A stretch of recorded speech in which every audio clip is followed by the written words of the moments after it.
Hello and welcome to another episode of All Elite Arcade. It is a Monday morning, afternoon. This could be another day for you all because you can listen to this at any time. But our episode drops every single Monday on podcast and on our YouTube page. This is going to be one of maybe the biggest episodes we've ever done. I think the biggest, Uno. Seriously. Yeah, I can't think since we started this podcast of like a bigger week in gaming, honestly, especially now that we're all caught up with everything. We have so much to talk about today. Oh, we have so much. And I'm glad we actually got a whole episode dedicated to the Sony State of Play last week, because this would be a 4-hour episode otherwise. This week alone, to give you a summary of this is the early weeks of June. The early weeks of June is by far the busiest time for video games because that's when all the big video game announcements get announced. Summer Game Fest happened. Bunch of video game announcements happened there. On top of that, our good friend the Chugs was physically at Summer Games Fest. Yes. So he got to play a bunch of video games that he'll be talking about as well. We had a Xbox Direct. They came out swinging with all kinds of cool little stuff. Konami had their own little Direct. There's a ton of other ones as well. There was like a PC game Direct. Yep. There was a Devolver Digital one. All kinds of incredible stuff. We're going to talk all about it very soon. But before that, even, we also had, because this has to be the biggest launch week of all time, we also have a brand new console that came out. We teased it last week, and some of you probably have had your hands on it as of yet, but we just got the Switch 2. I've had it in hand for a little under a week now. I did say, I think on last week's podcast, I said I would not have one for 3 weeks. You did. The same day we recorded that, I was like, no, I refuse. I'm going to the store. I'm going to find one. And 3 Best Buys later, I found one. No way. I have one here, and I have a second one that I have already acquired in Canada that I will have to either do something with or sell to a friend. But I finally got my hands on the Switch 2. Did you as well, Chug? I did. So, again, I remember being so bummed that my Switch 2 was arriving on Friday, and we had been on the road. So I thought, oh, perfect, I'll be here. But then, of course, the opportunity to go to Summer Game Fest came up, and I wouldn't miss that for the world. So glad that I went. But I was not able to physically get my hands on the Switch 2 until that Monday. So, yes, I have gotten to play a little bit of the Switch 2. Not as much as you, Uno. I still have some accessories that I need to get, including the GameCube controller, the Pro controller, of course, the SD card, but most importantly, the travel case and screen protector. Before I start traveling with this bad boy, I'm keeping it safe and secure at home because it looks and feels awesome. So yeah, really excited to talk about the Switch 2 today. Yeah, on that note, actually, I have to go get a protector and a case today because I have to go travel later today, and I can't get myself to stop playing the Switch 2 because there's 2 games we're going to talk about, and one of them I'm very addicted to. And I just realized this morning, I was like, oh, I cannot afford to travel this and damage this. I need to do something about that. So right after this, literally my plan before I go to a flight is to go buy a protector and a case. And we recommend it to everyone else. Yes. You don't want to scratch that bad boy. It's gorgeous. You're going to regret it immensely. Okay. Switch 2. Let's get right into that. Then we'll get into the other stuff afterwards. I just want to gush a little bit because I think this was a extremely hyped console in the sense that it seemed like we would never have the amount available to us that we would have. Thankfully, Nintendo, they said you would have a bunch of pre-orders and they would try to get a bunch in stores, and they were right. In fact, I was going to talk about this in the news segment, but it is the largest launch of a console ever. I think in its opening weekend, upwards of 3.5 million consoles sold, which is crazy. Unreal. And since we both have our hands on it, before we talk about games, I want to talk about the console itself. Yes. First, let's talk about the controllers. I thought, magnetic controllers, that's going to feel iffy and probably kind of flimsy, and I don't know how they do it. It is very, very satisfying when it clicks in, magnetizes, and locks in. I don't know how it works, and there's that Nintendo World Tour game, or that Nintendo Tour game that probably explains it. I've not played it quite yet, but man, actually genuinely really like the new controller. Dude, me too, Uno. I remember, honestly, when they had said about the magnetic Joy-Cons, honest to God, I remember thinking, oh, that's cool, but like it wasn't like a huge deal to me. I don't know. Like for me, I was like, oh yeah, that seems like a cool idea. And now that they do it, like I can't imagine ever going any other way with Joy-Cons now. Yes. Exactly what you said. It is so satisfying. They feel incredibly secure and it just feels premium. I don't mean to jump into like the weight yet, but I like when consoles and controllers are like a little bit heavier, and the Switch 2 also definitely feels heavier. But yeah, I've not had the chance to use the mouse feature yet, but my God, the magnetic Joy-Cons, like massive bonus for the Switch 2. Yeah, so I'm really enjoying the that portion of it. And on top of that, you were talking about the weight of it. Yeah. I think the console as a whole, it is slightly larger than the Switch One. I think the screen is pristine. It's not even an OLED, but it looks incredible. Beautiful. It has HDR support. You can get straight to 60 frames per second. And it can be fed up to a 4K TV, although I typically lock it at a 1080 anyways. Yeah. But you were talking about the weight of it. And so right now, size-wise, it's somewhere between like... The screen's about the size of what a base Steam Deck is like, maybe slightly smaller. Weight-wise, though, it's somewhere between the Switch and the Steam Deck. It's like the appropriate amount of weight, whereas the Steam Deck, if I play it on a plane for 3 hours, I'm like, all right, my shoulders are like, I've held a 6-pound thing for a very long time. This is like the perfect amount. I didn't love the weight of the Switch because it felt not secure and flimsy, and it would break. This seems sturdy. I don't know. I'm not going to stress test it, but I do quite enjoy the weight of holding it.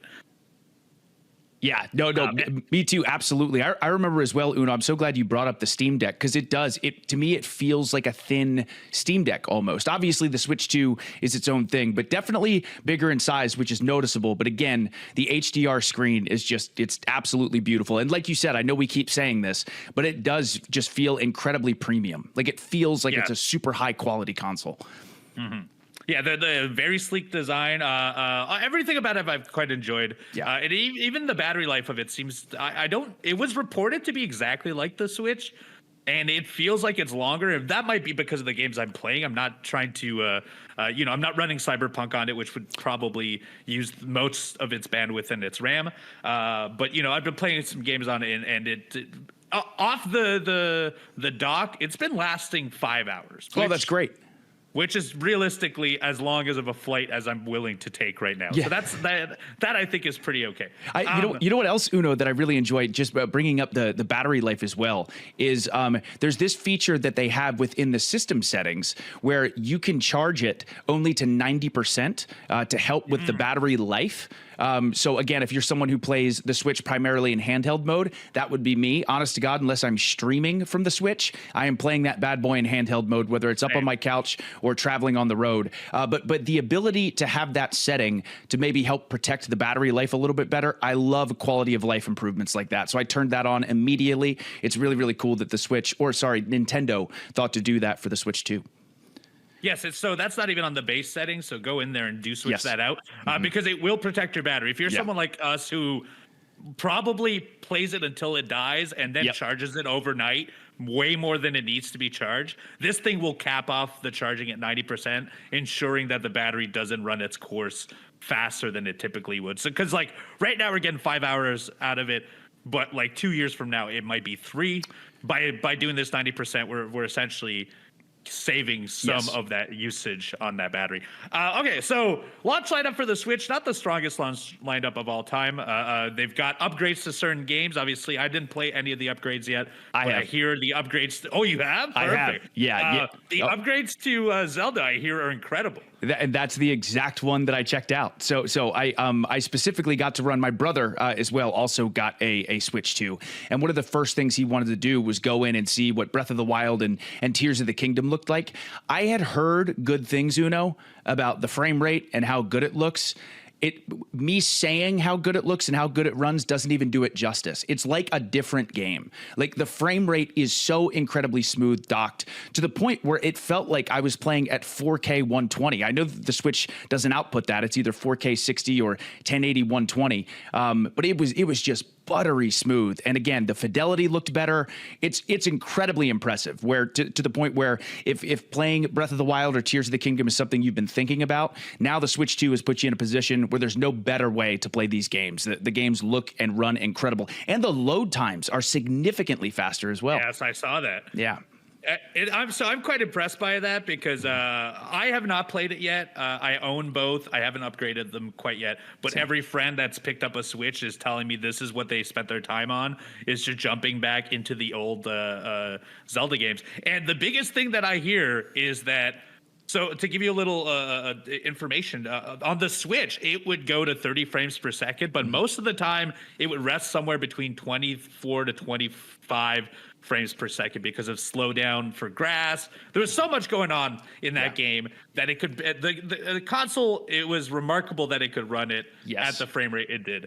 And almost everyone tells me, man, the added HDR and the extra power makes that game run like a completely different game. It is seamless. It's, if you thought you were impressed by it 4 or 5 years ago when it came out originally, try it now because it will be incredible. And then on top of that, they also built in like a phone app that you can use as a secondary device that has extra voice logs, which I think is very neat. So now when you go to the map, Zelda herself will talk about different areas, which it did not do previously. And then if you're a completionist, this app supposedly is the best thing ever because it will label and give you kind of GPS directions if you need it to certain secrets, to certain certain items that are in the overworld, which is crazy because there's, I think, like 600 Korok seeds to unlock. So if you're one of those people that needs to get everything done, that is a great quality of life addition that they did to both of the Zelda games. For sure. Other than that, so the other launch lineup stuff, I'm going to talk about one, and then I know one that we both played, but I've been, this is not a Switch exclusive, but it did come out with its third and fourth chapter just in time for the launch. I've been playing Deltarune. Yes. The most recent game by Toby Fox, who made Undertale. And I played, I think, 20 minutes of the original chapter and told myself I'll stick away from it because if this is coming out in chapters, I will wait till the full launch. This is not, so this is the weirdest thing of it. I don't even think this is the full launch because when you launch the game, it tells you that you have 4 chapters unlocked and the 3 chapters are still to be, there's still 3 chapters left to release. So this is almost like one of 2 games. This will probably continue forward, but I want to talk about Deltarune because I loved Undertale. I think everyone who plays independent video games probably loves Undertale. Yeah. It's an incredible video game. It's an incredible story. It's, I think above all, it has a sense of style. It knows what it is, and it plays with those rules so well that going into this game, if you have any experience with Undertale, I went into this thinking everything I would do would have secondary implications. Anyways, all to tell you, I'm now 3 chapters into Deltarune. 16 hours into Deltarune as of yet. I just entered chapter 4, and it is incredible. It plays with a lot of the stuff that is established in Undertale, be it, the RPG mechanic where you are dodging things as the main fight mechanic. It plays with the passive and aggressive runs. That's played in there. I don't even know what an aggressive run looks like right now because I'm doing a passive run, so I'm probably gonna have to replay this whole game and do it the other way eventually. The new characters are incredible. It's super colorful, and I think the most important thing to me in Undertale is the same thing in this. The music, the soundtrack is so good. It pains me to think that Toby Fox doesn't make more music. I know. Because listening to 3 chapters, I was like, man, this is exactly what Undertale did to me. I'm going to be listening to this for a year now. Pretty steadily. I'm absolutely in love with the game.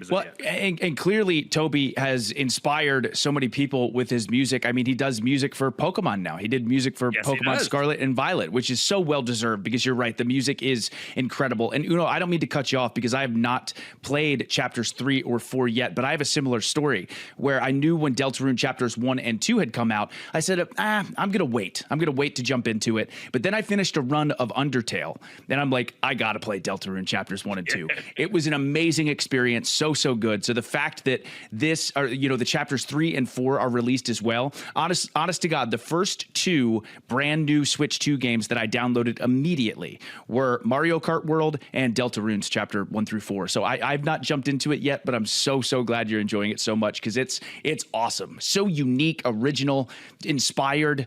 It's a piece of art, man. It's so good. Yeah, and if you are a fan of Undertale and you want specifically Undertale, this gives you Undertale and so much more. It's a play on that world, but it's also a play on that art style, on those mechanics. Toby Fox really squeezed the most juice he could out of that. This version is incredible. I don't know what to say without spoiling things, but some of the story is very, very heavy-handed in a way that Undertale would be, and some of this super light. It's got a bunch of the witty, stupid stuff that you would like of Undertale. But the thing that most impressed me beyond the soundtrack is just Toby Fox and his team has figured out multiple ways of their core mechanic and just flipping it on its head every single battle. Every single battle is not just dodging and moving your heart around from bullets. Sometimes it's more than that. Sometimes, the fight aspect is different. Sometimes the acting aspect is different. There is just so much to do in this game, and it's been very, very it's been rewarding to jump through it. Like I cannot wait to get on my flight later on, because I will get to play probably a couple more hours. Nice. And earlier you just actually mentioned the other game that both of us have played, and I think this is the big launch title. It was packaged in with some of the Switches, and that is Mario Kart World Tour, I believe that is what it's called. I want to come in and say real quickly, this game, gorgeous. Beautiful game. Yes. This is one of the few, Deltarune, I've been playing it undocked. This one, I put it docked on my television because it looks so good undocked. I was like, I wonder what it looks like on the television. It looks stunning. I didn't play a whole lot of Mario Kart 8, and so I can't really compare and tell you how different it is. As of yet, my main focus is unlocking all the characters, unlocking all the costumes. There is so much stuff to unlock in this. So much. Yeah, you're constantly unlocking things. Just to give you an idea, when you play the races, you unlock characters. Each character has multiple outfits. I think Mario has 13 different outfits. You have to unlock all of those by driving around the world. And within the world, there are food items, and if you activate those items, it gives you specific costumes. Yes. Then there's a whole slew of characters that can only be unlocked when you are in a race and the Kamek spell is used on you, which turns you into one of the monsters in the game, and you can unlock, I think, 20 of those monsters, which makes for one of the largest rosters in Mario Kart history, if not it's probably the largest. I would think this is the largest by far. Yeah. And then on top of that, you're unlocking a different Grand Prix. There's mirror modes. There's a bunch of vehicles. I feel like every time I have a race and I walk away from it, I'm unlocking a new vehicle. It's great. I'm enjoying every minute I've played of it as of yet. Me too. Yeah, I think Uno, I haven't played as much as you have, but I've definitely put a few hours into Mario Kart World. And again, everything that you said, it's absolutely awesome. The Grand Prix are super fun. A lot of cool, really new maps as well. But man, my favorite mode, and the name is escaping me, I apologize. But the mode where you're unless you get in 20th place and then 16th. It's like an endurance mode. Yes. That is so fun. The races are long, but just an absolute blast. I think that was such a smart addition to that, as well as the grinding feature as well. That's a really cool added bonus where you can do tricks off of a pole, and then you get a little bit of a boost. So again, some of the new items are really fun. This is Mario Kart through and through, but it's a really good, really fun with a ton of content Mario Kart. So I think, and obviously I bet Nintendo is going to continue to add on to this game as well. It's already massive. I think the free roaming is really enjoyable as well. I love collecting stuff and seeing what I can find. So yeah, it's a ton of fun. Yeah, free roam is probably the largest addition they added to it. Kind of in the vein of motorsports, Forza Horizons. They made an overworld that you could race around, and essentially within that there are unlockables, so you could get medallions. There's also challenges, bite-sized ones that only last 15 seconds, some that are full races. It's also a very good means to explore the map, and unlock some characters. I'm sure there are even secrets that I don't even know about quite yet. I've played a good amount of it. I will say I thought the free roam would be my favorite mode, and I am enjoying it, but I think it's hard to see the scope of what I'm racing on, it feels, when I'm playing the free roam, because none of it, all of it is cartoony in a way that I don't even know when I'm moving from one world to another half the time. Unless like tonally the land changes, I always often forget that I'm not in a race, and I'll be like, oh yes, I'm just doing free roam and I'm just doing stuff. But it is quite enjoyable. It also uses, I mean, I played all of the Grand Prix. I played most of the modes already, and still free roam is by far the thing I've spent the most time on. And that's just because you can drive in any direction. You will find a challenge within 20 seconds. Yes. There is so much to do. And then there's actually an overworld map where you can see listed in each map if you've unlocked specific things. And so there's a lot to do here if you're looking and you're a completionist. Mario Kart World is one for the ages. It's very, very good. And I appreciate as well, speaking of the free roam, I was watching again my brother play some Mario Kart World yesterday, and he was playing online against other people. You go into like a free roam mode as you're waiting for the map to load in and like everyone to load in. So you're not just sitting there, for a few minutes waiting for everyone to pile in. You're able to play and drive around and stuff, which I think is a really cool feature as well. So yeah, that's super interesting. I didn't even know that. Yeah. So yeah, Switch 2 is as of yet a big success, and we haven't even launched the first party game that they're launching in just 4 weeks. That is the Donkey Kong game. That is actually the main reason why I own a Switch 2. Very excited for that to come out, and we will definitely be talking about more Switch 2 in the coming weeks. Absolutely. No, and if you don't mind, Uno, I do have a couple of other games I wanted to mention very quickly. Right. You actually had your hands on all kinds of other stuff. I did. Just a couple of other things. First of all, I played this game Fast Fusion, which was a new Switch title. I believe it's $15 on the Nintendo Switch Online store. And man, super, super fun. Reminds me of almost like F-Zero or Wipeout. Like you go so fast. And again, a bunch of different, I guess, cars or vehicles that you use to go through these races. And again, the speed is just unbelievable. It's like your eyes can barely keep track, but it's like exhilarating. It's so much fun. And there's this little feature as well, where as you're racing, you switch the color of your car based on what color the boost is. So if I see like a red boost, I have to press X to then switch my car to be a red color. And then I'm able to use that boost. Then if I see a blue one, I switch my car with X to blue, and then I'm able to use that boost. If you don't switch and you don't have the proper color, then you don't get that boost, and you absolutely need it to be able to win these races. In addition to that, if you press left bumper, you will use a boost yourself that you have, but you have to collect these coin like objects to be able to get more boost as well. So again, you're worrying about collecting coins for your boost meter. You're worried about changing the color of your vehicle for a separate boost meter, all while just you're going 300 miles an hour, just flying down this track. But yeah, super, super fun game for anyone interested in a racer like that. So yeah, really, really good.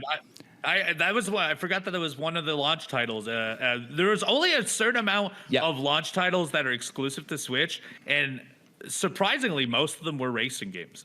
Which is a very, very interesting startup. And what's the other stuff you got? So the only other thing is, again, anyone who knows me knows that I love my access to retro titles. So again, the fact that Nintendo Switch Online has added not only NES, SNES, Genesis, N64, Game Boy Advance, but now we have the Nintendo GameCube library, which has just started. Only 3 games available, but still to have that as an option is incredible. So I jumped in and I played a little bit of Soul Calibur 2, and again, it runs flawlessly. It runs great. So really, really excited to jump more into that, to check out the Wind Waker on the Switch 2 as well. I think it's really, really cool. And as they continue to add more and more titles in all of these different libraries, the NES all the way up to the GameCube, it has me so excited. Again, I love the ability, imagining playing these games that I grew up playing or always wanted to play as a kid but haven't had the chance to now be able to play those anywhere is incredible. It's absolutely incredible. So again, huge shout out to Nintendo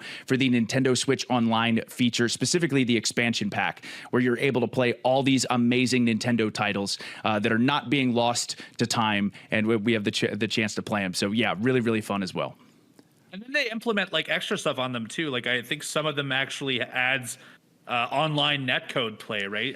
Was Soul Calibur online as well? Yes, yeah, online. That's crazy. And you're able to add like CRT filters. Like it's so cool. You can make it look as retro as you want or as sharp as you want, which is an absolutely amazing feature as well. So this is a completely off topic thing, but one more thing on the Switch 2. I will say I really appreciate how quickly you load into the store now. It is instantaneous. Instant. Before, it took a while. It was really hard for the Switch to get to that store, and now within seconds. And the UI is super smooth and clean too. So it's a big upgrade across the board, whether it be games, hardware, software, UI.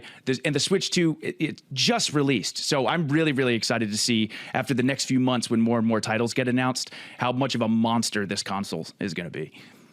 Really hoping it does the thing the Switch didn't do, and they start implementing applications in it. Yes. Like I would love to be able to watch my video apps on there, just so I don't have to carry around like right now I'm going to be traveling with my Steam Deck and my Switch everywhere. But then, like, if I want to watch anything, I end up on my phone device or on my laptop. I would love to maybe take one of those devices away and have one be the center of everything. Hopefully, the Switch has like a Netflix app as well as other things down the line.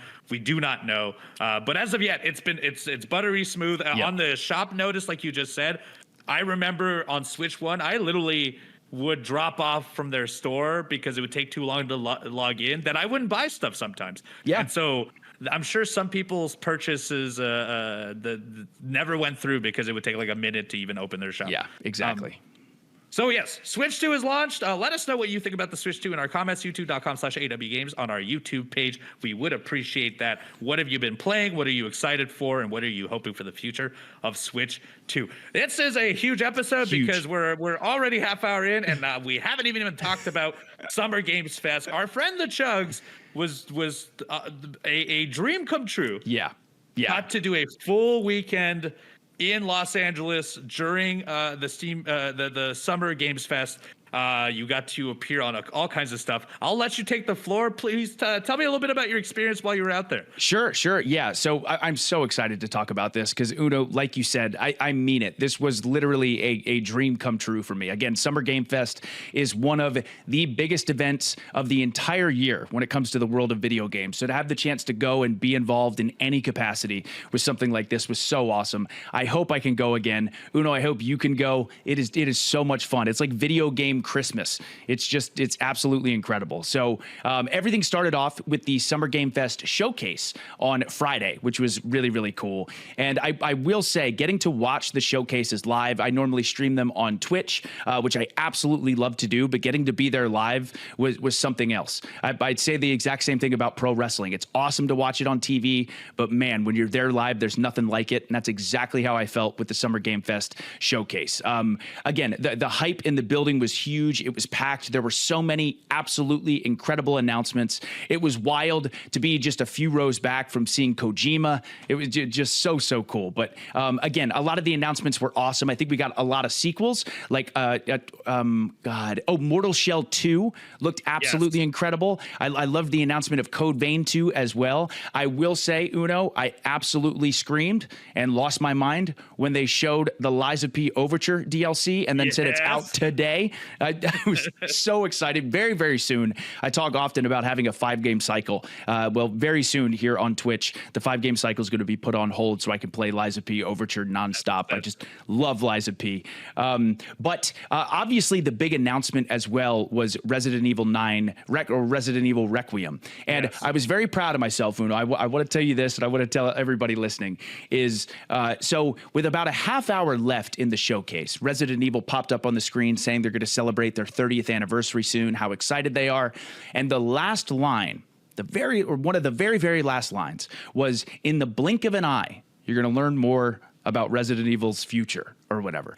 And I leaned over to my friend. I said, they're closing Summer Game Fest with an RE9 reveal. Oh, yes. Because that comment, I've heard very soon, I've heard stay tuned, but the blink of an eye was such a specific. But they didn't do that by accident. That was absolutely done on purpose. And probably the coolest moment of the night, easily, is that first half of that Resident Evil Requiem trailer is playing, and people are like on the edge of their seats, just waiting.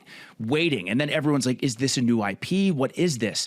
And when the RPD popped up, the crowd went crazy, dude. They went insane. Everyone started screaming, was so excited. So just absolutely incredible trailer reveal. Obviously, I cannot wait for that game. I am so excited. But again, so much stuff was shown. I know we don't need to go through exactly everything that was shown in the showcase per se. I'm just talking about my experience now, but otherwise this podcast will be 4 hours. But yeah, it was Our absolutely. news section. We'll follow up a lot of those. Don't worry. Okay, cool. And then I got to do some stuff with Giant Bomb, which was awesome. Mm-hmm. Big shout out to Dan Reichert, doing a really fun podcast with them and hanging out with some really great people as well.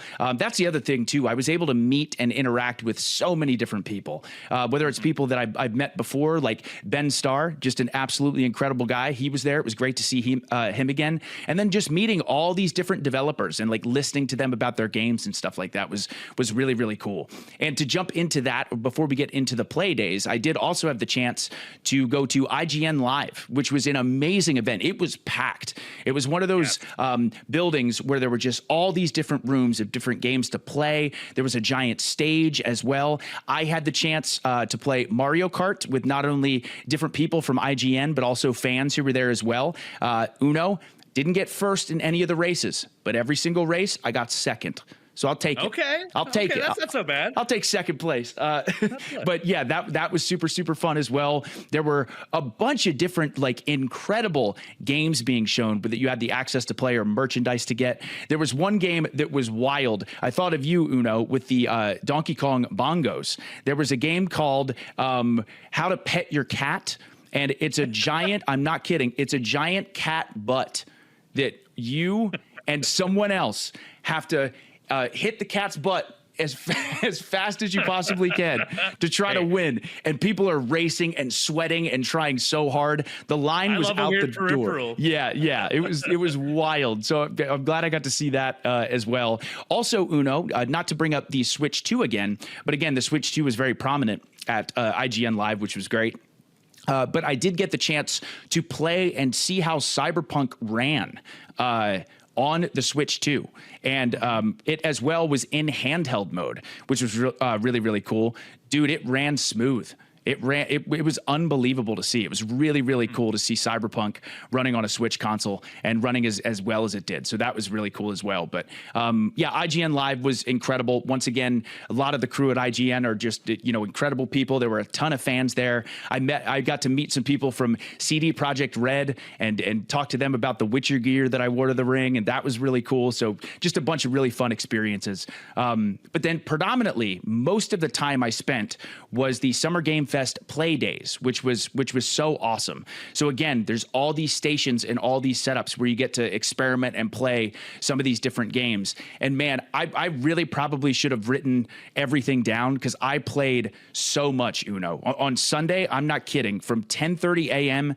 to 7:30 p.m. It was go, trying a bunch of different games, whether it was for a half hour or for a full hour. So I got to play a lot, which was really fun. And again, having the developers right there was awesome. One of the games that I got to play and try was the Deadpool VR game with MetaQuest. Dude, it's really fun. It's absolutely wacky and wild. Exactly what you'd expect from Deadpool, which I will say, the Summer Game Fest showcase, Deadpool, you broke my heart with the Silk Song comment. You broke my heart, Deadpool. Thankfully, we have Silksong news because when that happened, I was like, whoa, how could you? Exactly. And fortunately, the game is really good. So bunch of cool different actions with like throwing swords and getting all these different guns and like zip lining around places. So again, the Deadpool VR game is really fun. Also, I got the chance to play some Sega games as well. One of them being the new Sonic racing game, which was awesome. like a really, really cool kart racer that felt absolutely amazing to play. It looked really good. Seems like there's a lot of interesting mechanics in this as well. So again, I played the first Sonic racing game, and that was a lot of fun. But once again, similar to Mario Kart World, this Sonic racing game really, really seems like a really nice step up as well, which is cool. And I got the chance to meet the creator of Sonic, which was really, really cool as well. Incredible. I got to play some Shinobi as well, which was a very, very fun, almost, I guess, more so action platformer than Metroidvania, but there were some Metroidvania aspects to that for sure. That game was super, super fun. I got to play Wu Chang, which was awesome because, again, I love me a Souls-like game. Dude, Wu Chang, very difficult. Very, very difficult, but again, a ton of fun to play. Really, really fun to play. The new Marvel side-scrolling beat 'em up was a lot of fun to play as well. It's incredible. Yeah. And then I also got to go and check out Capcom as well, which was getting some more hands-on experience with RE9 and some more hands-on experience with Onimusha has me. I was very excited for these two games. I know a lot of people are, but after seeing some of the footage that I saw, dude, these games are going to be blockbusters. Like both of them are going to be absolutely, just crushing it. And there's a game I can't believe, Uno, you're going to have to remind me again. Their new IP, Pragmata. Pragmata. There it is. I'm so mad at myself. I was saying before the podcast that I'm going to try to remember the name. It's ridiculous that I can't remember the name because this for me maybe was the highlight. Pragmata, again, a new title coming out. We saw a preview of it before. It's with the guy in the spacesuit and then the young girl who's kind of on your shoulder. But it's so interesting. I have never played anything like it before, and I mean that as the highest compliment. So again, on the surface, it's this third-person action shooter. And you're going through a spaceship and you're killing enemies and things like that. But there's this amazing, absolutely incredible mechanic where as you're fighting these machine robots, when you aim with the little girl, you have to solve a puzzle, like moving these tiles left, right, up, and down in a certain pattern. And if you get all these like little green squares on the way to your destination, then your attack is more powerful. But if you only get one, it might not be as powerful. And then you end up shooting the enemy. It's so hard to like properly describe. But for me, I'm not someone who has a lot of puzzle experience. Uno, you're a puzzle master, so you'd probably just absolutely crush it. But for me, it was very easy to pick up and understand. And it was an awesome mechanic that I had never seen before. The game is beautiful. The music is great. The voice acting is really good. The story has me completely intrigued. But most importantly, that mechanic of almost solving a little puzzle before you're able to get into the gunfight, I thought was so cool. So again, Pragmata for me is going to be a day one purchase. I can't wait to check it out. I haven't played anything like it before. It was really, really cool. But yeah, man, getting to go through and play a bunch of different stuff at Summer Game Fest has me so excited for the state of video games and where everything is going. I'm sure once we get into more detail about Summer Game Fest, I'll have some more comments and things like that. But obviously, I don't want to talk forever. But dude, unbelievable experience, so much fun. I am so excited for what we have coming. I'm going to say it right now. I think next year, I'm making it a plan. I'm going next year. You got, yes. Let's make a week out of it. Let's make a week out of it, dude. Let's go. All right, I'll start putting the pieces together right now.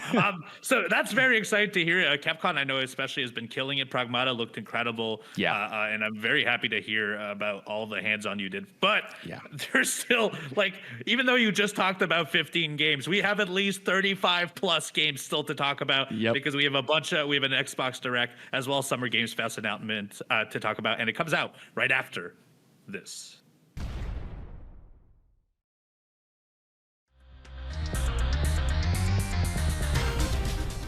And we're back, and it's time to talk about our news of the week. We've been teasing it, but there's so many games we have to touch on because we had Summer Games Fest 2025 happen last weekend, and we had the Xbox Direct that also came out, as well as Konami had its own announcement that we will talk about at the very end of here.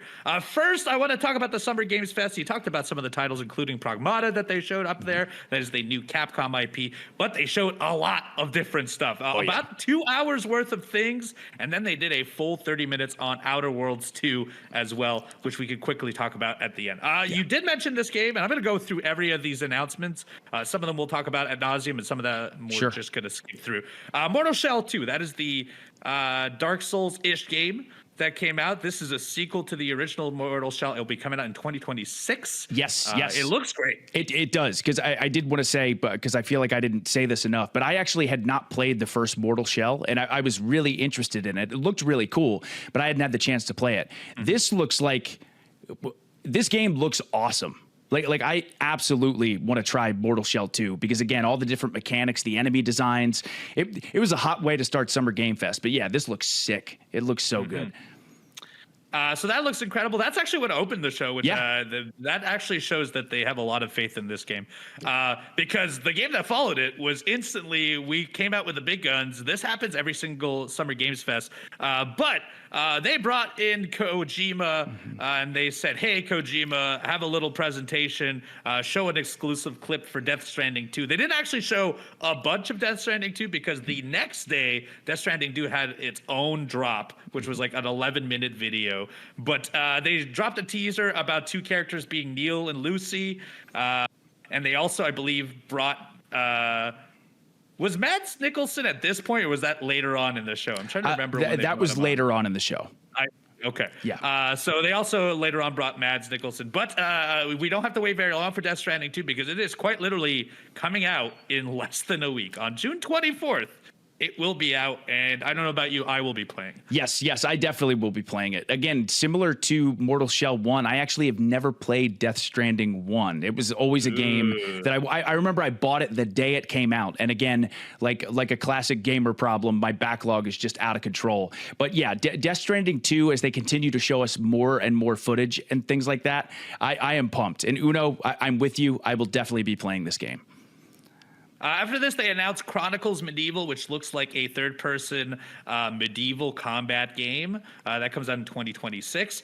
You talked about Sonic Racing. So Sonic Racing Cross Worlds, which will be coming out 25th of September this year, comes out. And this looks like their biggest game yet. And even more so, they announced all kinds of new characters that are not from main Sonic lines, but that are from Sega franchises, such as Hatsune Miku, which is the artist, Ichiban Kasuga from the Like a Dragon games, and Persona's Joker's in this. And then, of course, at the very end, they dropped that not only is this here, we have a bunch of Minecraft characters that will be coming out in a DLC later on, as well as a Minecraft world. Now that Microsoft and Sega are in cahoots, I guess that makes a lot of sense. Yeah. I think it's really cool and really, really smart that Sega is adding all these additional characters. Again, that's so intriguing for so many different people to get to play other video game characters against each other. I think is always really exciting. And again, from personal experience playing this game, it is a fun,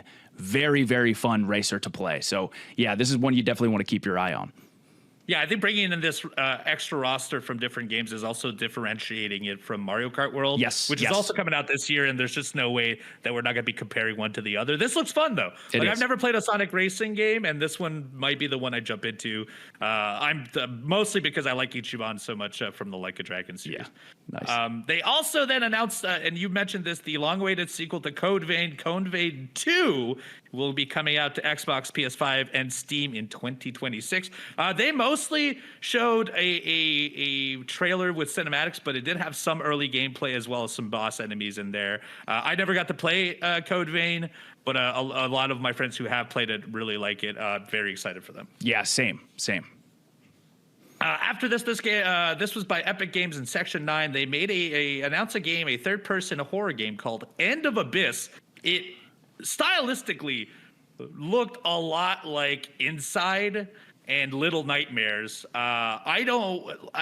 It looks very cool. It looks like a 360 shooter horror game, like a kind of like atmospheric action adventure over top, but with horror elements. That will be coming out next year on the Epic Games Store, PS5, and Xbox Series as well. Yeah, I'm glad you brought up the art style, because to me, that was the most intriguing thing as well. I love the idea of horror games in this art style. So yeah, it seems very intriguing. Very intriguing. Yeah, I think that style that Little Nightmares has popularized is really like popping up all over the place. And that's a positive because I think that game sticks out like crazy. And little side note, I cannot wait for Little Nightmares 3. I am so excited for that game. Oh, the first two were so good. So good.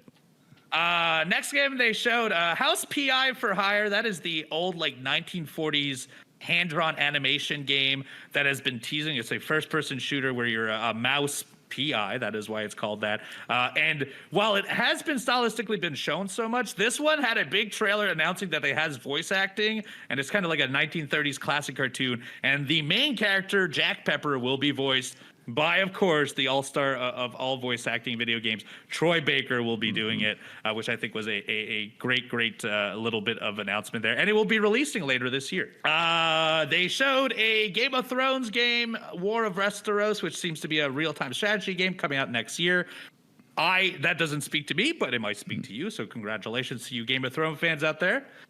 Atomic Heart had a big showing because not only did they have a huge trailer for a sequel, they announced Atomic Heart 2, and Atomic Heart is the kind of I guess would you say Russian-based like BioShock? That's kind of how I've always thought of it. Yeah, definitely like robots, machines. Yeah, BioShock is a good description as well. Yeah. So it's like an open world RPG with like all kinds of zany robot characters and a lot of weirdness, but in a proper way. Yeah. The first one was extremely like. The second one is coming out. They did not announce a date for it, but not only do they come out with a second game, they also have announced that the people that make Atomic Heart are making another game beyond that called The Cube, which is the universe Atomic Heart, but it's an MMO RPG shooter. Yes. So it'll be a mass multiplayer game where you get to level up your character. You get to play essentially the same type of game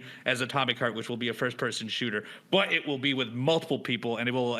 It says that it will meld all kinds of gameplay combinations. So I am assuming it will not strictly be a first-person shooter. There will be more elements to it too, and that looked very interesting as well. Yeah, and it's really cool for the devs. They're working on two huge projects, so this will be cool. Two very different, even though it's within the same universe. Two very different titles. So yeah, both of these look cool. This one is the game you said you played, and this is one of the ones that's on my top list of games I want to play. Marvel Cosmic Invasion is a 2D art, kind of hack and slash, like kind of the Streets of Rage style that I think all of us of our generation enjoys, and I'm glad it's coming back. This one features 15 Marvel characters. They showed, I believe, Ghost Rider, Wolverine, Captain America, She-Hulk, Rocket Raccoon, and Spider-Man in this one. This comes out this holiday, and look, these are probably the simplest game to sell to me because I love that art style. I love that 2D hack and slash. This looks great though. It looks like a very clean retro beat 'em up game. Dude, it's incredible. It was absolutely one of the highlights for me. Again, I love side-scrolling beat 'em ups as well. Again, this is from the creators of TMNT Shredder's Revenge, which is really cool. So you feel how sharp and clean the gameplay is. But man, I do want to say one thing that really stood out to me is when you go to start the campaign, you don't just choose one hero. You choose two heroes. And you have the option to switch back and forth simultaneously with these characters. And not only switch back and forth, but do combos with these two characters. Nice. So they added such a cool feature where you're switching back and forth and just doing these incredible moves. And it's super fun to play. Seems like there's a million different combinations you can use, which would really change kind of your gameplay style as well. But again, this is going to be one of the best side-scrolling beat 'em ups, I think. I think so too, and because it's Marvel based, I'm sure we'll see a bunch of DLCs as well. Yeah. So there'll probably be like at least a year or two's worth of life after its initial launch. So I'm very excited for that. Yeah. You talked about it, but Onimusha Way of the Sword was shown and showing a gameplay trailer that showed a bunch of combat. It will be releasing 2026 next year, but it will be playable. Their big thing was that it will be playable at Gamescom. Beautiful. Yeah. I know very little about Onimusha, but the trailer looks incredible. Yeah, and it was, again, getting to see a little bit more of the gameplay. Again, the game is absolutely gorgeous. The environments are awesome. The combat seems really, really fun. This, to me, as far as 2026 goes, it absolutely is up there for one of my most anticipated titles. So I could pretty much guarantee this game is going to rule. It's going to be awesome. So too. Yeah. I don't think you dust off that franchise if you don't go all in on it. Yeah. Okay, here is, to me, the biggest game of the weekend, which maybe not for everyone, but for me it definitely was. It's called Felt That Boxing, which I don't know if you felt the same way about this, because I had to read into it. I thought I was watching an actual film of puppets doing the stuff. I thought I was watching essentially a movie. And then I later found out this is a boxing game. It's a Punch-Out style boxing game. It's situated like Punch-Out, which by doing that alone, you have my attention because there's not enough of those games. And it features a bunch of puppets. But the thing is, I thought these were pictures of puppets. These are 3D rendered puppets. They look so realistic. This might be the most stunning visual for a video game I've ever seen, because it actually I had to go look it up. I was like, is this real? Right. Or is this actually computer generized?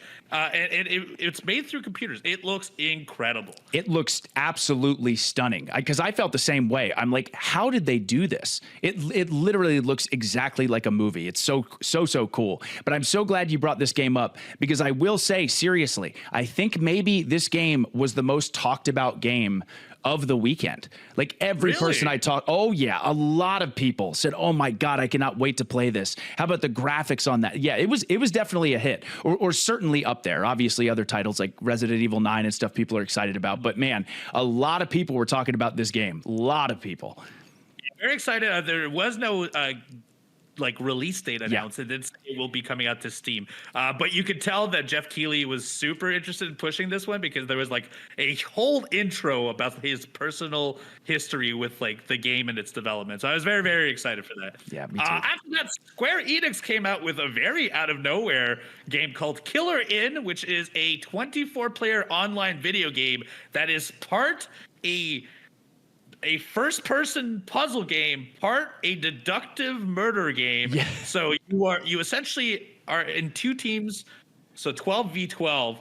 But within the teams, you have roles, and some of those roles are to be essentially red herrings for the other team. You're like The Departed. You're playing for the other team, and there is no release date quite yet, but this looks like a very interesting concept for Square Enix to jump into. And if it is as fun as it seems to be, I think we have a cool new social deduction game that might overtake what Among Us has. Like, there's a whole of that type of game nowadays, and I hope this is the one. Sure. Yeah, me too. I think, again, similar to, I was thinking of Among Us right away as well, but with these different mechanics, this different art style, it seems like if you had the right crew, or even maybe playing other people online or whatever, but having the right crew of people to play this looks like it has the potential to be a lot of fun. Mm-hmm.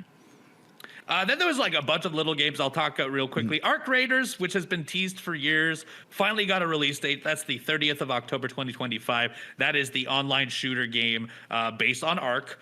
Mm-hmm. They're making a shooter version of that. It looks interesting. It was mostly a cinematic trailer. We also got to see Dune Awakening, which is out now. It came out just days after these videos. And from my understanding, it is doing incredibly well. This is the online MMO based on Dune.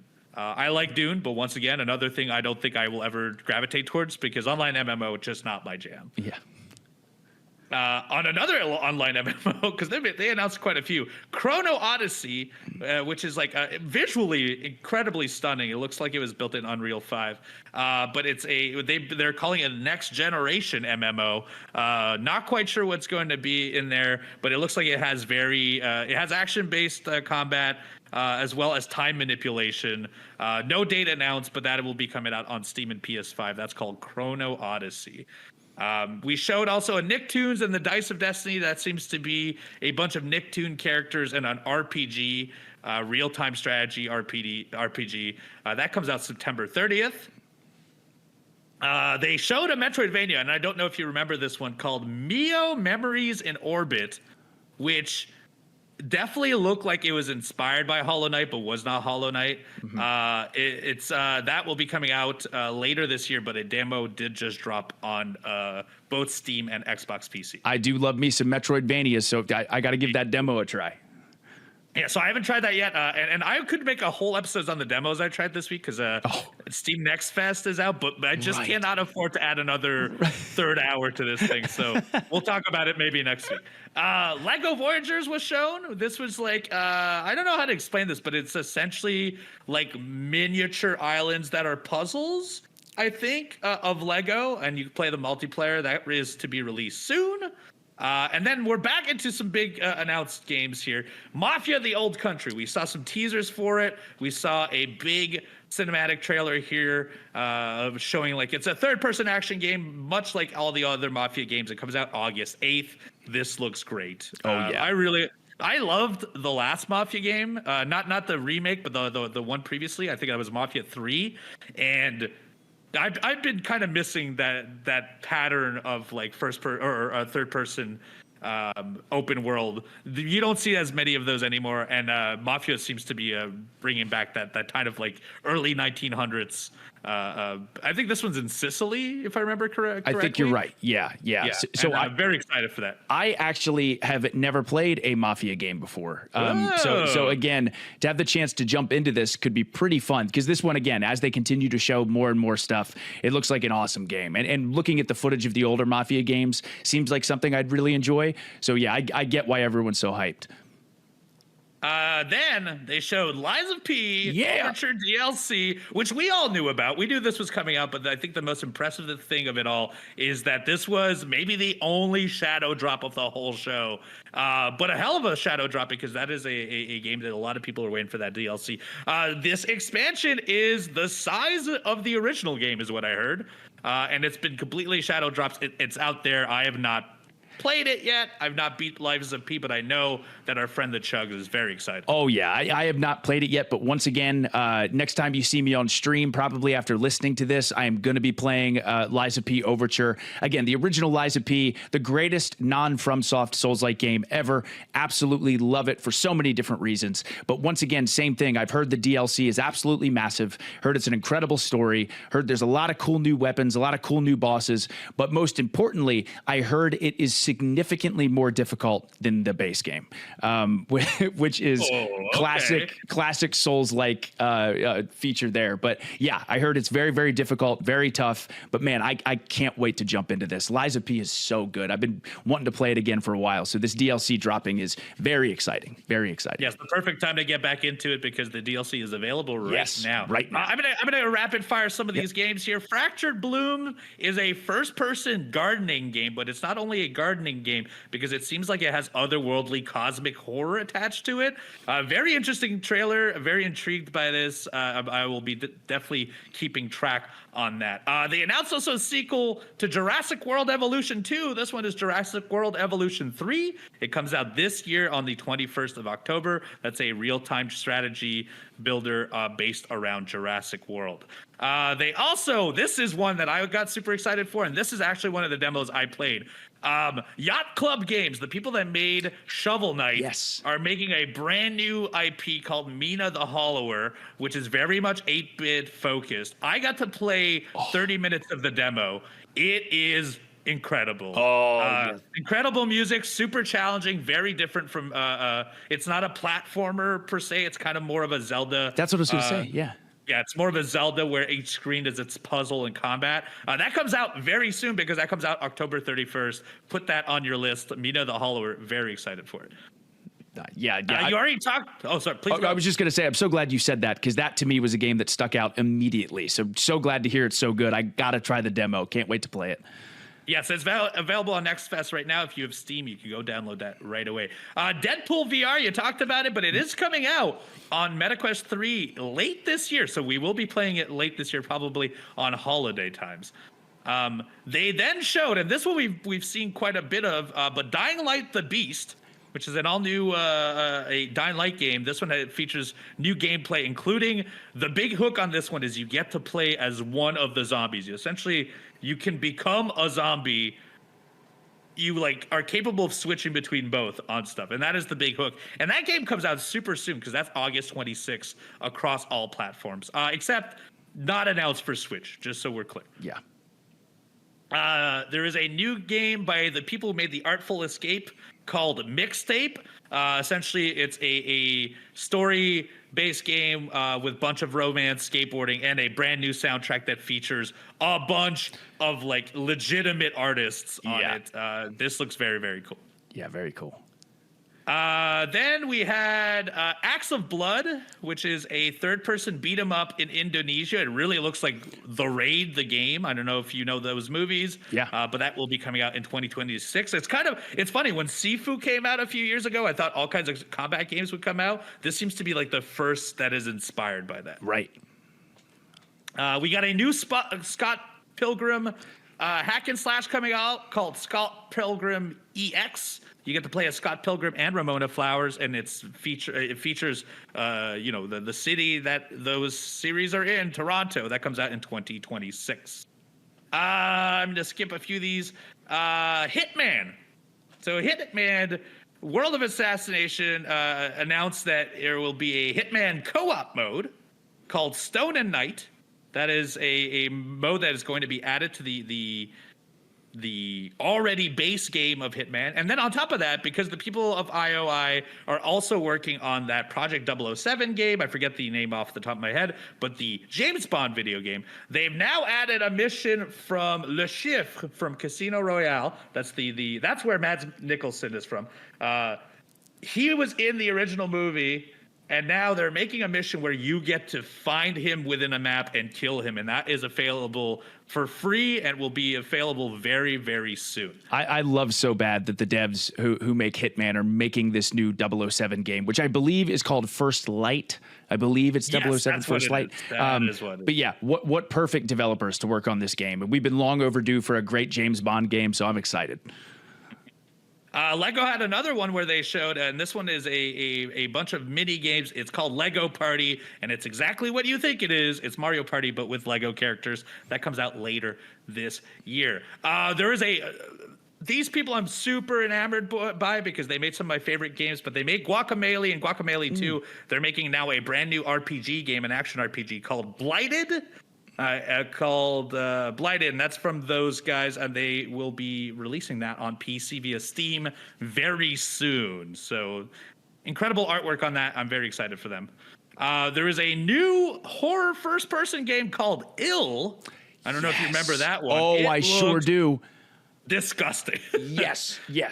Dude, okay, yeah, I'm so glad you brought. God, so much happened that like I love that we're going over this because I'm like, oh yeah, dude, Ill was one of the highlights. Again, graphically very impressive, horrifying, but the like shooting off the body parts was so grossly realistic with all these different weapon types. But man, that looks incredible. Looks like an incredible FPS horror game. Again, graphically so impressive. Yeah, so everything in that looks stunning and disgusting, and then like. When they showed some of the gameplay, I love that it had elements of Dead Space. It's got the stomping and shooting off the limbs. So in a lot of ways, it does look Dead Space inspired, and I will definitely put that on the list of games I want to play. Oh, yeah. This one was a trailer I didn't expect. Our good friend Kenny Omega was featured heavily at Summer Games Fest because Kenny Omega was in the Season 3 Street Fighter 6 trailer where he got to play all of the new you got to physically wear the outfits of all 4 DLC characters coming out, including Sagat that comes out in summer 2025, Sea Viper that comes out in autumn of this year. Early next year will be Alex from Fatal Fury and also from some of the Street Fighter games, and then Ingrid in late spring 2026. I didn't know if you knew this in advance, but I couldn't believe that Kenny Omega was on our screen. No, I had no idea. And I'm so glad that I had no idea because obviously one of the highlights was getting to see that commercial with him at Summer Game Fest. It was great. What an awesome reveal for these new Street Fighter characters. Mm-hmm. And honestly, a great moment, I'm sure, for Kenny Omega, who is obviously a huge Street Fighter fan. You talked about Wu Chang. That's Wu Chang Fallen Feathers. That's the dark fantasy Souls-like game that's coming out, developed in China. And the incredible thing of this is we do not have to wait very long because it will be available day one on Game Pass the 24th of July. I don't want to generalize, but China has a very good track record of these third-person Souls-like games, and you already said this one looks. You already had a hands-on that it's looking pretty good. I'm very excited for that. It's looking pretty darn good. It's playing pretty darn good. Again, if you're looking for a challenging Souls-like, I know a lot of Souls-likes are challenging. That's part of what makes them Souls-likes, but this one definitely is a challenge in the best way possible, though. Yeah, after getting my hands on this game a little bit, this will definitely be a day one game for me as well. And then the last three I want to talk about, one is, and this one will not get as much attention, but I think I cannot believe we're doing this. Wu-Tang has a video game called Wu-Tang Rise of the Deceivers. It's a co-op action RPG. It has like an anime style aesthetic, and you essentially face more and more enemies, more challenging enemies as you progress.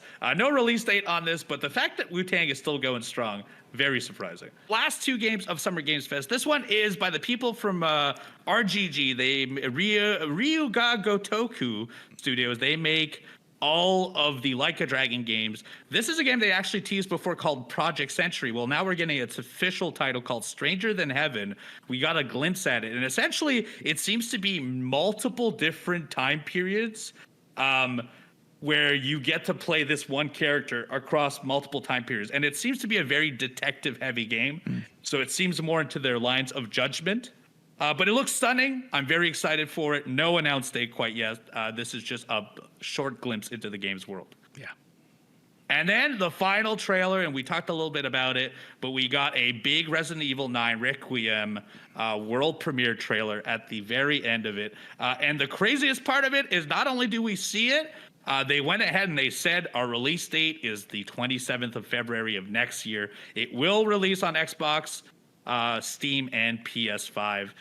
This looks great. I mean, I knew we were bound to get some Capcom content, and I think I would have been fine with them just putting a title saying Resident Evil 9, and I would have been pumped. But we got a good amount of content out of this one, bunch of cinematics and some of the combat as well. Yeah, we did. And you know what, too? Again, speaking about how good it looked graphically, there's nothing quite like that RE engine that they use. Like just the facial recognition and like the beads of sweat, like it's so unbelievably realistic, which not only adds to the beauty of the game, but also the horror as well. I'm really excited and intrigued by where this takes place within the timeline. It seems like it's going to be its own thing and a lot farther into the future as well. I think game mechanic wise of right off the bat, being able to switch between first person and third person is incredible. I think that's a very, very cool new feature.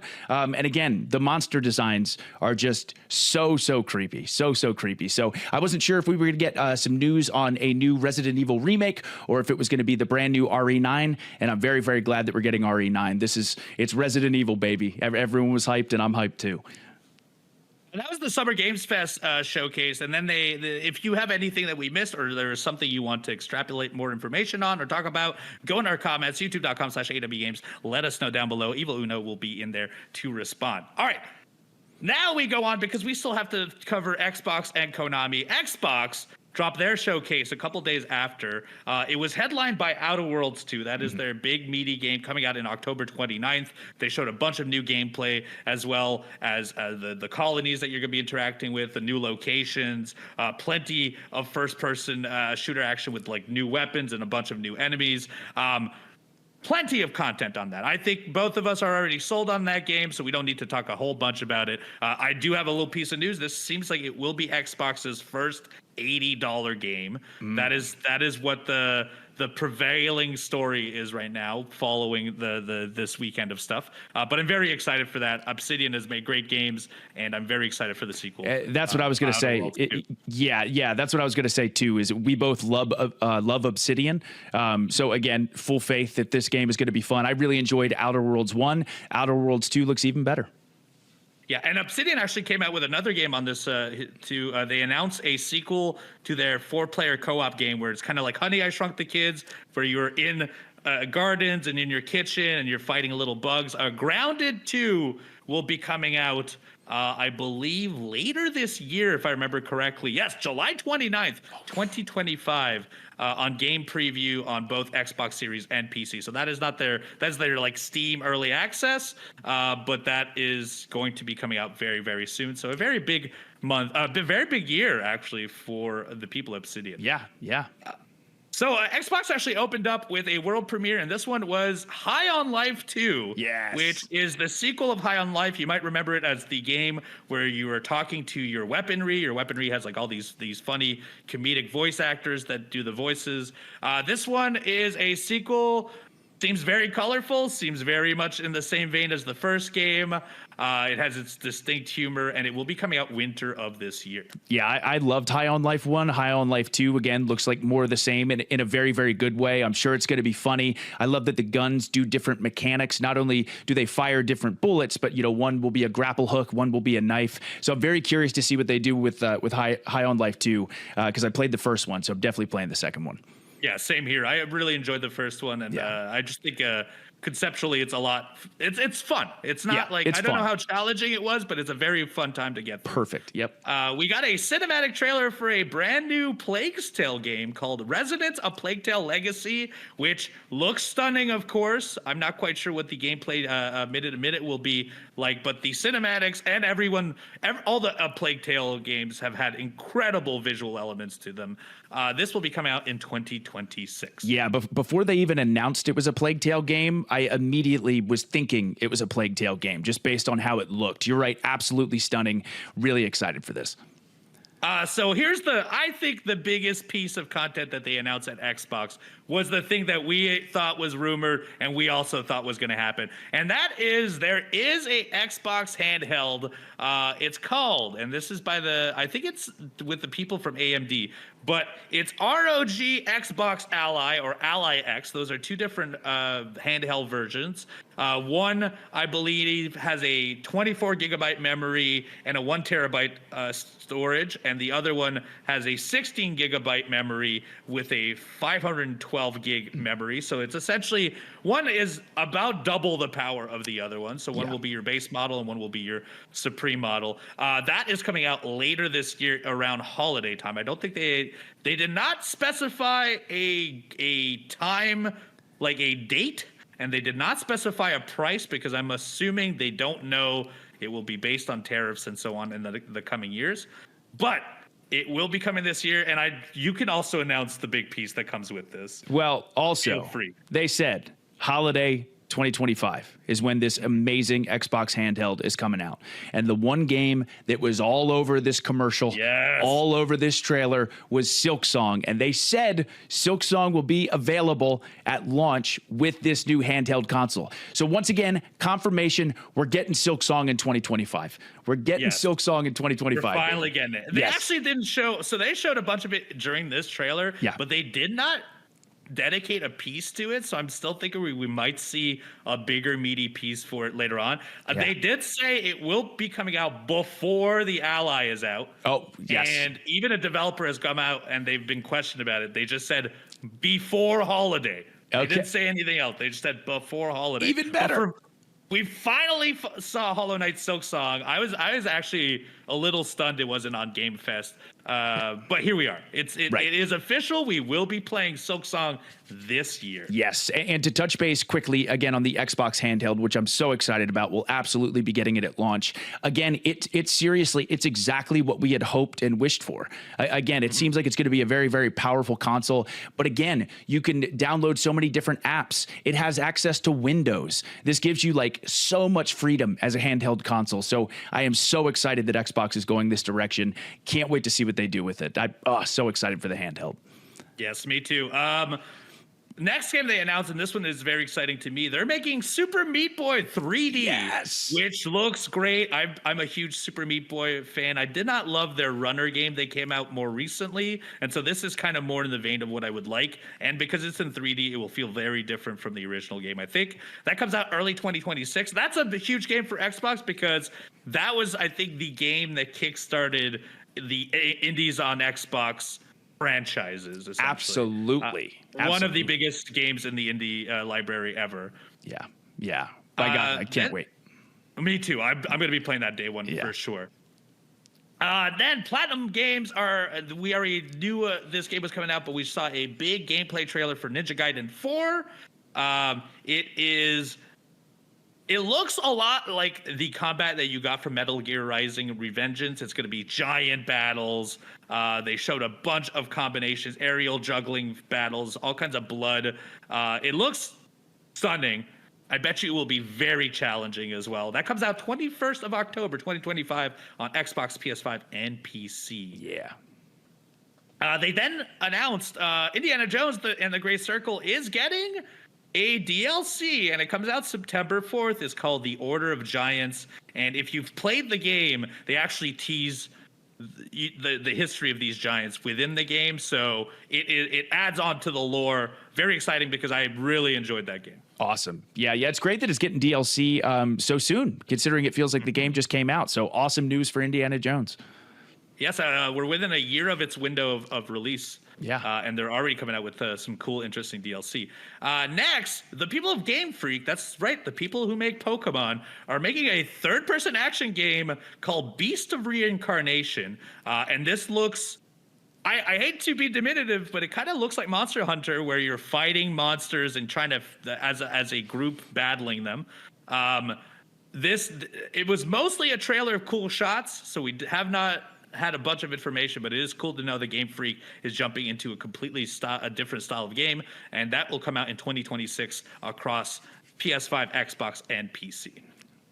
Then they showed, and I don't know how to explain this, and I hate to go back to the BioShock stuff, but they showed a game called Clockwork Revolutions, which was a gameplay trailer for a first-person game that had a bunch of action, dialogue, shooting, including like customization of your character, dialogue trees, and a whole world built. But I think the big mechanic that was incredibly cool is like it had some time-based stuff, and I'm not sure how you're going to handle that quite yet. It looks like an incredible world. It really does feel, if you told me this was BioShock 4, I would have believed it. Right, exactly. It feels like Infinite stylistically, and also tonally really feels like a BioShock game. They said this is launching in due time, which I don't know what that means. That could be soon. That could be a year and a half from now, but it looked incredible. Yeah, this to me was one of the highlights of the Xbox showcase for sure. Again, with all the different dialogue options and the RPG elements, the world was beautiful as well. But yeah, the ability to time travel and that your decisions really, really impact the world around you and the story and things like that. I thought this showcase or this trailer during this showcase did a great job of explaining what we can expect going forward, and I'm certainly excited about it. Then we followed that up with a blooper game. You're going to hear more about blooper very soon after we get through Xbox. Oh, yeah. But they showed off their new original IP called Chronos: The New Dawn. That is a third-person survival horror game, so very similar to a lot of like the Silent Hills and the Resident Evils, like some of the biggest game franchises out there. This looks honestly very scary. It does. And it comes out in fall of this year. It looks like you're facing a nest of like bugs and like aliens. Yeah. Very excited. Oh yeah. Almost gave me like a Dead Space vibe kind of. Yes, but again, especially what they did with Silent Hill 2 remake, I have full faith and full trust that this game is going to be awesome and horrifying, because I think Silent Hill 2 remake was maybe the scariest horror game I played, certainly in recent memory. But yeah, I'm definitely going to keep my eyes on this one. Don't Nod is making a game called Aphelion, which is a sci-fi game in which essentially it seems like you're in a wreck in space, and the entirety seems to be just you navigating space and trying to like survive. It looks cool. I have a hard time playing space games that let you float in space. I don't know why. It's one of the few things that gives me like actual like sweats when I play. Yeah. This comes out in 2026. It looks beautiful. I don't know if it's going to be for me, but that is coming out next year. And this game I don't know how to explain, but they showed a trailer called There Are No Ghosts at the Grand, which is like, it's like a refurbing a village game. It kind of looks like Power Wash Simulator, where instead of like washing things, you're sucking up content in an open world and then spitting it back out to reorganize it in a way that makes sense. Yes. Yeah. But then it also you have like a talking cat sidekick. There are ghosts involved in it. It has a bunch of weird zany characters. It was honestly one of the more interesting trailers they showed. It's just very hard to explain what it is. Go check that out. No Ghosts at the Grand. That comes out next year. After that, they showed some Fallout 76 updates, a big fishing update. I don't play that game, but I know a lot of people who do. And that is another one of their shadow drops. They dropped it the same day. So now you can go and fish big, crazy nuclear fish. It's out there right now. Which is great because I know the Fallout 76 community has put so much time and effort into making this game just even more incredible. So yeah, with this DLC edition and knowing how committed the community is, I'm sure this is a very welcome addition for that game. And then they showed Tony Hawk Pro Skater 3 and 4. We got Tony Hawk to talk about it. They showed Bam Margera's in it. Doom Guy is in it. Yes. They showed some whole new maps on there as well. And then they dropped on top of that not only does it come out on the 11th of July, but you can play a demo today that is available to play right now. Gears of War. So I thought we would see E-Day. Me too. But instead we didn't. We saw Gears of War Reloaded, which is the remake of the original Gears of War game with a bunch of visual updates and touch-ups. And they finally announced it. It will be playing August 26th. And yes, you can play it on PC, Xbox, and PS5, which is a huge move to think that their second biggest IP is now on PlayStation. I think the only one that's left is Fables and Halo. And Halo. That's it. This is huge. It's absolutely massive. So again, this trailer, I knew I was going to be excited about it, but like you said, visually, it looks stunning. It looks beautiful. And I really do believe that this release is going to be huge for the Gears of War franchise. Like imagining all these people playing Gears for the very first time, especially with these updated graphics and how fun and addicting the multiplayer is. This is going to get everyone so hyped for E-Day. So yeah, great trailer. And it's wild to think that a lot of people are going to be playing this on PlayStation. So I saw a comparative trailer. It looks, it's wild because when I was watching it, I didn't think about the visuals. It's like how I remembered Gears of War. Right. But then I saw a comparative trailer. It's like, oh my God, they really did a lot to this game. So I'm very excited to revisit that. And I think I'll be playing on a PlayStation just because. It just feels right. Right. Atlas came out and they announced that they are making a Persona 4 remake because they've redone that with 3. They made that extension to 5. Atlas loves to just like extrapolate as much as they can out of their video games. The one a lot shown here, but it's called Persona 4 Revival. It will be coming out on Xbox, PS5, and PC. Which is exciting. My only experience with Persona was actually Persona 4 on my PlayStation Vita. So a really awesome game. Yeah, this is exciting. To many people, this is the best Persona game, and to a lot of others, it's the worst one. So it's a weird thing where there are people fighting on both sides, but we finally get a remastered version. More people get to play it. Yeah.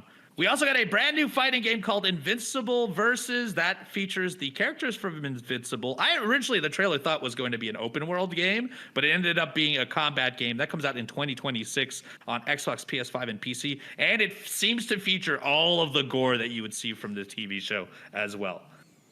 Final Fantasy games are coming to Xbox officially. That's the other shadow dropped. Final Fantasy 16 was shadow dropped right away, and they said that 7 Remake Intergrade is finally coming to Xbox this winter. Beautiful news. And then the final few little things that we need to announce, the people that made Psychonauts, that's Double Fine. That's one of my favorite developers of all time, are making a new original IP called Keeper, where it's an open world game where you are a creepy walking lighthouse. They didn't show a whole lot about it, but we're not going to have to wait a bunch because on the 17th of October, it's coming out on PC and Xbox. It is exclusive to Xbox on consoles. That's one of my favorite ones, but that's purely on the pedigree of who is making it. Oh, sure. Yeah. Psychonauts is an incredible franchise. I love those games. And then the last 2 things that they showed was Phil Spencer came out and said that, yes, we will get a new Forza, a new Fable, and Gears of War E-Day next year. And they also teased that there will be some Halo-related classic stuff, and you will hear about it soon. No clue what that means, but I think that's probably, if I were to make a guess, Halo Championships is when we're probably going to hear about it. And that, I think, is in the fall, right? Yes, I believe so. Yes. The Halo World Championships in the fall. So, hey, anytime we get any sort of Halo announcement, I am just ready to go and so laser focused and hyped. So, again, like you said, not totally sure what this is. I have some guesses, but man, it's going to be awesome. More Halo is a happy Chugs, that's for sure. It definitely felt like Spencer wanted to end with a Halo thing and couldn't, but he's like, please, we will have one. Yeah. So I'm very excited to see what it is. And then they finally ended on a big reveal showing the main character and the essentially like campaign story of the next Call of Duty Black Ops 7. No date announced quite yet, but I would assume it's probably late this year. That's usually a going into the holiday game. And that was actually the closer for Xbox. Xbox had a good tide of video games, but I have one last thing I want to talk about because this one I think is somehow one of the more exciting news pieces. Konami, a couple days later, dropped their own direct, and most of it was fixated on their big Metal Gear Delta release. They also showed off Silent Hill F, which both of us are very excited for. But then they ended their whole trailer on a 5-second clip, but it just said Blooper Team, Silent Hill, and it featured the original music from Silent Hill. So I believe that means we are getting, much like Silent Hill 2, a Silent Hill 1 remake coming in the near future. I am so beyond excited. This was like the perfect way to end just like the most incredible week in gaming, is to like get this news that we're getting a Silent Hill 1 remake from Blooper Team as well is amazing. I was hoping so bad with the success of Silent Hill 2 remake that they were going to continue to remake more Silent Hill games. And the fact that it's Silent Hill 1, I'm so excited to see little additions they make. Obviously, I'm sure they'll stay true to the story, but some of the changes that Blooper Team made for Silent Hill 2 remake I thought were awesome. So I am over the moon. Like, the horror gaming is so back, dude. It's so back. Oh, yes. Yeah. Oh, we're getting so many new titles. We're getting such interesting stuff. And then we're getting all kinds of cool remakes. Capcom's killing it. Yep. We're getting all these independent people that are killing it as well. Blooper Team is like the new team for all these we're getting Chronos, we're getting Silent Hill, they just made Silent Hill 2, we're getting Resident Evil 9, we're getting Silent Hill F. I think we're in a resurgence of that survival horror genre, and I'm very, very excited for it. That is all the news of the week. There's probably a bunch of other stuff that happened, but we cannot talk about it. And we'll, you know what, next week we'll talk about it. I'll talk about the demos I played and so on and so forth. If there's any game you think we missed from the weekend that has been announced, let us know. YouTube.com/AEW Games. Get it in comments down below. I keep a list of video games that are coming up that I want to play. So it is very, very informal for me. If you give some suggestions, put it down below. All right. We have to end this episode, but we don't end it right now because right after this is our favorite segment of the show, the mailbag. We'll see you after this.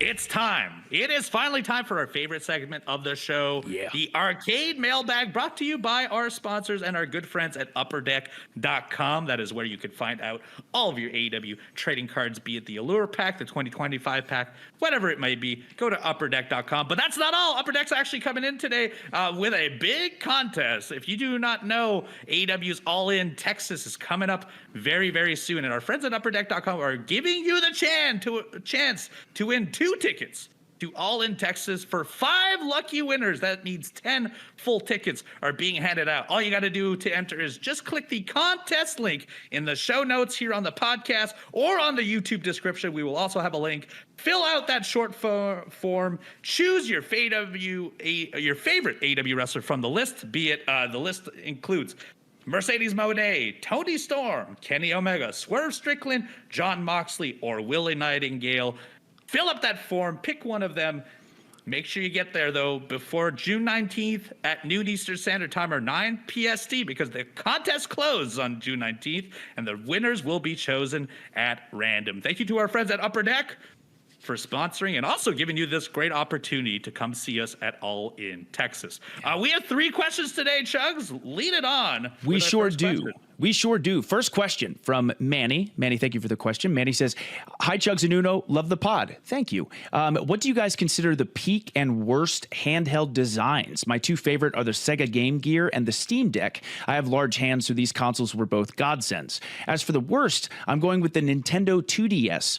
It looks like a toy you'd give to your 5-year-old cousin, and it's uncomfortable to use for long playtimes. Manny, thank you very much for the question. I also have an answer for this. So I really, really love handheld gaming. Seriously. Like, again, I mentioned this earlier in the episode, but when it comes to playing my Switch, unless I'm streaming, I'm always playing it in handheld mode. There's something so cool and fascinating and exciting about knowing you can walk around anywhere and play your games in the palm of your hand. I just love that. I'm glad that you mentioned the Steam Deck, because the Steam Deck may be my personal favorite handheld console, because once again, I love the weight of the Steam Deck. I like how large it is, how large the thumbsticks are and the buttons. I love that there's back paddles on the Steam Deck. But seriously, as time goes on, the Nintendo Switch 2 might end up being up there. Again, it feels incredibly premium. I love the magnetic Joy-Cons as well. Also, again, a shout out to the PlayStation Vita and seriously the original Game Boy, just because I have so much time and experience with those. I love those designs. And as far as the worst, this is so difficult to choose.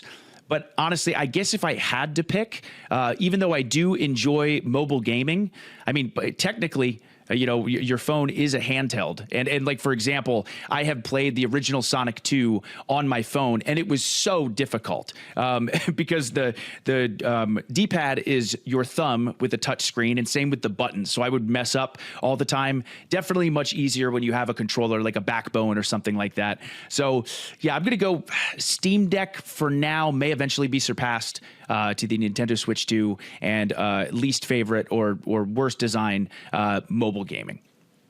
All right. So I have actually, I will say I'm very similar on our best ones. I think Steam Deck, the button layout. There you go. The button layout is incredible. The fact that I actually have like a thumb pad for scrolling rather than and it reproduces the mouse. The way that it uses like the interface to pop up keyboards and stuff. I love the UI of it. I think the Steam Deck is one of the very best. I am also in the same boat where I think the Switch 2 may be slowly taking that over. I think there's less to do with the Switch 2 at the moment, obviously, but the feel of it is incredible. I love the detachable controllers for once. The weight of it is beautiful. The screen is beautiful. And I also want to give a shout out because my previous favorite handheld of all time was the PSP Vita. Even to this day, I have a modded one, and I constantly think about reusing it and popping into it. But if I had to make a choice, and I think this will not be loved by everyone, but because it was so small, I know is meant to be available in your pocket. But the PSP Go, which was a very small PSP, is, while cool and small, when you take it in retrospect now, that is just not what I want. It's just too small. It's the button layout is proper, but it's just too small to play with. And if I had to make a choice, that might be the worst one. And also, Sega Game Gear, when you go back now, now that we've had all these handhelds, if you hold one of those bad boys, it only lasts 30 minutes. The screen is so small, and it's like the weight. Yeah, it's the weight of like a 10-pound weight. So it's a lot of batteries. It's a lot. It does not stand the hands of time, but on a nostalgia basis, I think it's cool. If we were to talk current, I still think it's probably one of the worst designs, but that's because it's one of the firsts. Yeah. Great question, Manny. Thank you so much. Manny, thank you very much. Next up, we have a question from Brent. Brent, thank you for the question. Hey guys, who is the most objectively cool video game character? I define cool as this character has attitude and swagger, and my pick goes out to none other than Cool Spot from the Sega game named after him. Yes. Please do your best impressions of a cool guy so we know your selections are being handled with scientific accuracy and seriousness. Oh, I All love right. it. I love it. Brent, thank you very much for the question. I know this is probably cheating, but I do have two. I have two different answers. Number one, I say it all the time. He's my favorite video game villain of all time, Handsome Jack. Incredibly charismatic, incredibly funny. When he gets angry, he feels threatening. Again, the confidence that Handsome Jack exudes is very impressive, and he was one of the reasons that I fell in love with not only Borderlands 2, but the Borderlands franchise as well. And here is my impression of Handsome Jack. Butt Stallion, here, girl. Butt Stallion says hello. There's my Handsome Jack impression. And next up, from my favorite video game franchise, the Master Chief, of course. He's the legend. He takes on the Covenant. He rescues humankind. He's not afraid of anything. Master Chief is just such a boss. And my impression of Master Chief. I need a weapon. There we go.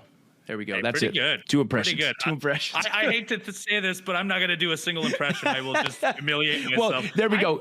You got two. You got two, Brent. There you go. Two of them. That covers for both of us. One, can't do voices, and two, I can't either, dude.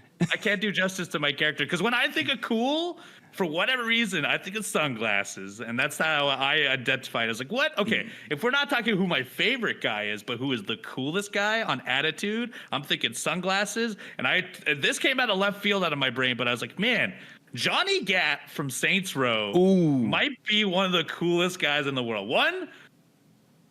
First of all, Saints Row is about a group of like gangsters that own a city. One, pretty cool, objectively cool on its own. They all have matching purple. Pretty darn cool. Johnny Gat, though, only wears sunglasses. In the video game, learns how to physically fly, dies, goes to hell, kills Satan, comes back to life, is best friends with the president of the universe. It's honestly, Johnny Gat, one of the coolest characters of all time, may not live to this day as PC, but one of the coolest for sure. I mean, with that description, you can't get cooler than that, Uno. You can't get cooler than that. I've never done that. Yeah. I 100% never done that. So I mean, I've never done that. Yeah, he's cooler than I am for sure. Great question, Brent. Thank you so much. Great question, Brent. And last but not least, on this mega episode of All Elite Arcade is a question from Oliver. Oliver says, "Hey, Chugs and Uno, I love that you guys are huge Pokemon fans. I was wondering what both of your first Pokemon games were and what kind of team setup do you usually go for? Thank you both and have a great week." Oliver, thank you very much. I love this question.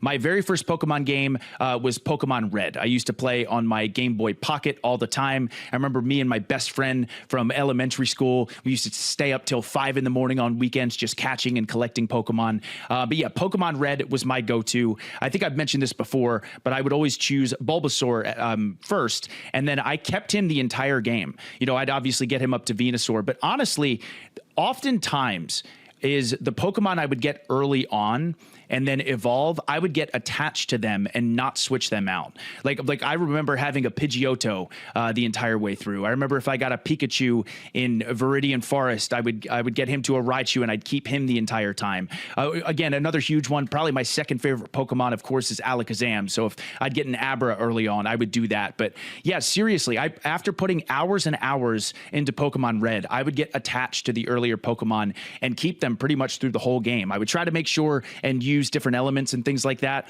But yeah, I was someone who got attached early and played through the entire game with them. I think you and I have the same pattern because my first game was Pokemon Red. Okay. I played it on a Game Boy proper. I even had I don't know if you remember this. They used to have this light up lens. Yes. It was like a flip lens that had like a magnifying thing and like a little beam of light because Game Boy original wasn't backlit. Yeah. And so I would play this game all day at school, all day at home, and then my mom would be like, go to bed. And then I would hide under the sheets and like scan through this little like, by the way, probably a reason why my eyes are so bad to this day.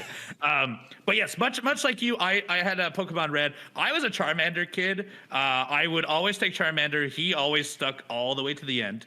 no matter my team, because much like you, I got so attached to my original 6. And my original 6, I would always rename and then not even bother renaming anyone. Oh, that's because great. then anytime I would get a new Pokemon, I was like, well, do I want to get rid of Steve? Like I've invested so much time on Steve.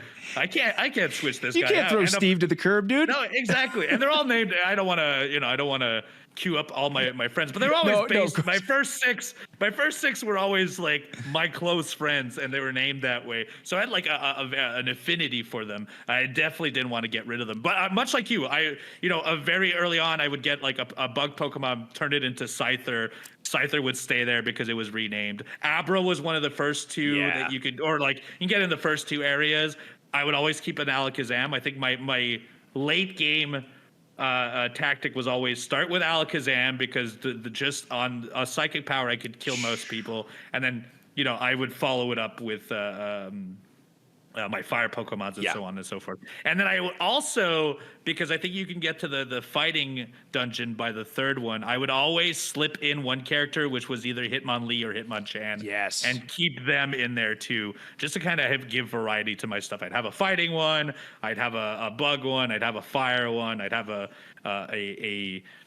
psychic one. And that's usually who I would keep. The other 2 kind of depended on who I ended up, grabbing with a ball very early on. But yes, I love Pokemon, and that's the tactic I've used on all Pokemons I've ever played. The first 6 are pretty much who I keep the whole time. Yep, same. But yes, Oliver, thank you very much for the question, and thank you all for the questions. Really appreciate it. Yes, if you would like to send your questions to us, go to tbs.com/arcade mailbag. We pick 3 questions. We answer them at the end of every single one of our podcasts. We will be back next Monday with another episode. It will be quite shorter than this one. Do make sure you subscribe wherever your podcasts are available. We're also available on our visual format. Comes out at noon Eastern Standard Time on Mondays. YouTube.com/AEW Games as well. You can find MXM's content on there. They drop the Bronami code there every Thursday. You can find me on Twitch. I'm back. I've been playing a bunch of demos. I've been playing a bunch of video games. I played this week. I'll be playing Date Everything, which I will talk about next week, not this week.